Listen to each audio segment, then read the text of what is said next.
Yes, grade A monitors are generally extremely expensive. In the past, we were looking somewhere in the five-figure area in price range. And nowadays, you can get a monitor that will be suitable for grading. It's not going to be a grade A monitor, probably somewhere in the second category.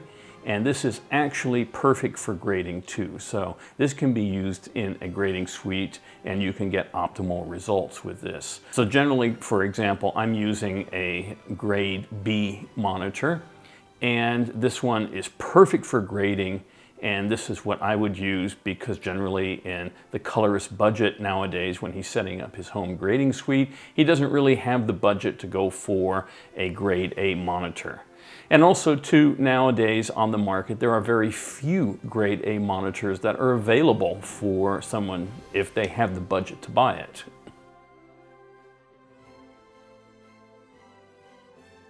So the best size for a monitor in your grading suite, usually, for me, I usually go for the 32-inch monitor. Some people like to go with the 27-inch, and that's perfectly okay. But for me, the sweet spot is usually between a 30 and a 32-inch display is probably the best for me.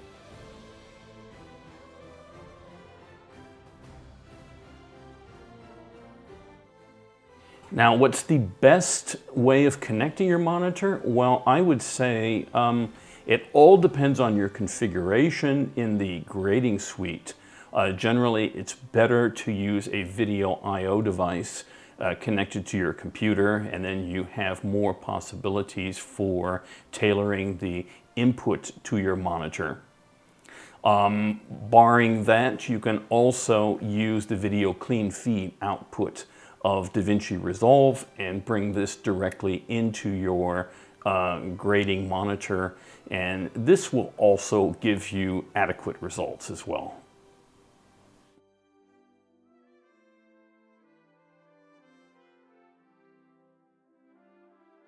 In order to future-proof your grading suite, I would always recommend going with a HDR display, something that's probably Dolby Vision approved and usually has a significant brightness level. So for example, the monitor I'm using here has a brightness of 1600 nits, and this is probably would be the best monitor to have, and this will serve you for many years to come.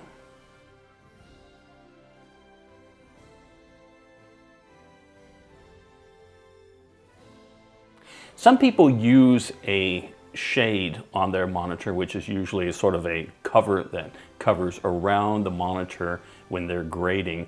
And this is to eliminate any reflections or any light spill that might be coming into the monitor while you're working. I tend not to use this.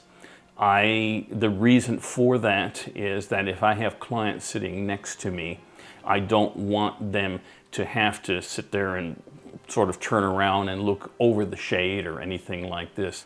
It gives more of an unrestricted view of the monitor when I don't have the shade actually fitted to the monitor, for example.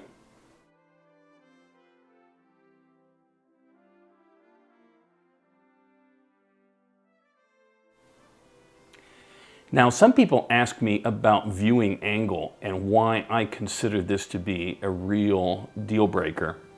And that is, for example, on some types of displays, if you have a viewing angle that you look on too far to one side or the other, it will change the color of the image that you're viewing.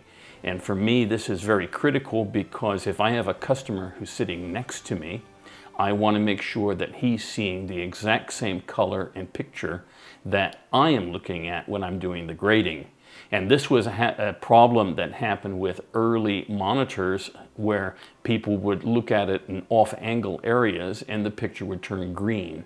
And this is, for me, is really not acceptable. And this is the reason why I always am very critical about this. And this is the reason, for example, I use the Asus ProArt monitors, because the viewing angle on these monitors is exceptional, and I can look at it in any angle and the color is going to remain the same.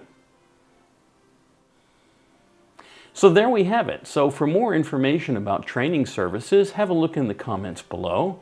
Don't forget to give us a thumbs up. Have a look at the other videos on my YouTube channel for more tips and tricks.